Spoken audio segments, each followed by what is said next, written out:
Welcome back to Fox Recaps. Today I'm going to explain the short movie called The Secret Number, released in the year 2012. Dr. Simon, a famous psychiatrist from a mental institution. He is remembering his past, and it is revealed that the small boy from the first scene was none other than himself. Dr. Simon survived the car crash but was deeply traumatized by it, as he still remembers it to this day. Along with him, we're introduced to one of his patients, Professor Ersheim, who is an intelligent mathematical scholar. He is seen writing something on the board with great intent and focus. After he's done writing, Professor Ersheim hands over the board to Dr. Simon while mentioning that it is pointless. We can see that he has written the numbers 1 to 9 several times. Dr. Simon glances at it and praises his patient's work to be very good. He then asks the professor if it looks wrong to him. In an irritated tone, Professor Ersheim comments that it is wrong because it is missing the hidden number BLEEM. Here, we get to know that the professor talks a lot about this mystery number but cannot prove its existence. He simply replies that one has to trust him as he is a mathematician, not a lunatic. Later at home, Dr. Simon is conducting thorough research on the history of Professor Ersheim. He is surprised to find that the professor is no ordinary mathematician, as he has been awarded with numerous mathematician awards. He has even won the Fields Medal, which is the equivalent of the Nobel Prize, but in the mathematical circle. After further digging, Dr. Simon also finds out that the professor never had any history of mental illness or emotional trauma. This brings up questions like, was the professor really unstable? Or was he locked because his findings were a threat to someone? The next day, Dr. Simon is again discussing the mystery number with Professor Ersheim. After a bit of asking, the professor reveals that the number BLEEM exists between the regular numbers 3 and 4. Hence, while counting it would be 1, 2, 3, BLEEM, 4, 5, and so on. Tired of listening to the same supernatural theory, Dr. Simon gets up and asks the professor to prove it. He carries a jar of jelly beans and orders him to separate BLEEM number of beans to prove the existence of the number.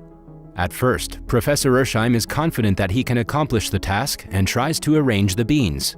However, after a bit of struggling, he's unable to align BLEEM number of them, so he throws everything in a fit of rage. Dr. Simon then taunts the professor that he is not able to prove it because no such number exists. However, a fuming professor retaliates that he is not able to prove it because some external force was preventing him from doing so. Dr. Simon then dismisses his claims by saying that he was there with him the whole time and no one was there to stop him. After the heated conversation, the professor asks the doctor for a pencil and paper to continue his research, but Dr. Simon simply ends the session while saying that he will think about the writing materials some other day. Just then, the professor notices the black marker on the ground nearby the scattered jelly beans.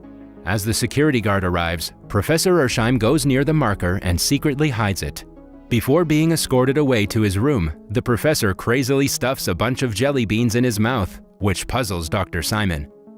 He is then taken away from there and is locked inside room number 304, which is guarded with high security and surveillance. Meanwhile, the scattered jelly beans on the floor remind Dr. Simon of the accident again. On that day, after the police arrived to collect the deceased body, a young Dr. Simon picked up an identical jelly bean from the road. It was dropped by the man who was struck and killed by his car. In the next scene, Dr. Simon is preparing to leave for home after a frustrating day at work. As he is going down the elevator, it takes an unusually long time to reach the 3rd floor from the 4th. This confuses him and he starts thinking about the authenticity of the mystery number BLEEM. Following the strange encounter in the elevator, Dr. Simon starts digging up more information about the mysterious number. He finds out that Professor Ersheim was actually arrested due to an outburst at a conference. After this, he starts listening to numerous recordings of his conversations with the professor. In one of the interviews, Professor Ersheim says that the number BLEEM is the very fabric of the universe. He also says that there are numerous dimensions in the galaxy, but an average human cannot see that. He says that the main reason for not being able to explore other dimensions is the insufficiency of proper maths. He also adds that if the mystery number BLEEM can be discovered, humans can travel to other dimensions and explore them. With the discovery of the number BLEEM, humans will also be able to time travel and communicate faster than the speed of light. As Dr. Simon is deeply immersed in the recordings, he notices an ant on his desk. Being the kind human that he is, he carefully picks it up with a piece of paper and throws it out of the window safely. In the next scene, a tired Dr. Simon is at a bar having some drinks. He is fed up with the events surrounding him lately, so he is on a break to clear his mind. As he is cracking open some peanuts, one of them suddenly moves and cracks itself open without any external force. The doctor is immediately shocked by the supernatural encounter, but before he can calm himself, he sees Professor Ersheim writing some mathematical calculations on the window of the bar. He immediately gets up and starts going after the professor. After a bit of chasing, Dr. Simon reaches a silent alley. As he walks a little further, he finds a television playing news about the exact accident from his childhood. The news also reports that the old man hit by the car had not been identified in the 3 days since the incident. He then sees his younger self watching the bizarre news. Turns out that the doctor was just having a nightmare and he is awakened by a phone call. There, he is informed that Professor Ersheim has gone missing from his room. In this way, his dream had some truth after all. The doctor then immediately heads to the mental institution. After reaching, a worker named Jean explains that they are about to initiate a second sweep to locate the professor. He also stresses that the professor was present during bed check and he had not let anyone else into the room. Now the question might arise, how did an old and fragile man like the professor escape such a highly guarded facility? This confuses Dr. Simon equally. As the duo reach room number 304 to investigate, they are shocked to find mathematical equations and formulae written all over the walls. It seems that the professor spent all night conducting his research with the marker. After the inspection, the doctor finds 3 jelly beans on the table, similar to the ones present in his room. He also finds the marker cap on the floor, which reminds him of his childhood accident once again. In the flashback, he picked up a black marker which had its cap missing. All of a sudden, he remembers everything and finds out what has just happened. As Dr. Simon is busy grasping the situation, Jean picks up one of the beans from the table. Despite Dr. Simon forbidding him from touching it, he tosses it up in the air and eats it. However, Dr. Simon still notices 3 jelly beans on the table as if no one ate anything. He then remembers his childhood accident clearly. The movie ends as we are shown the scene of the accident once again.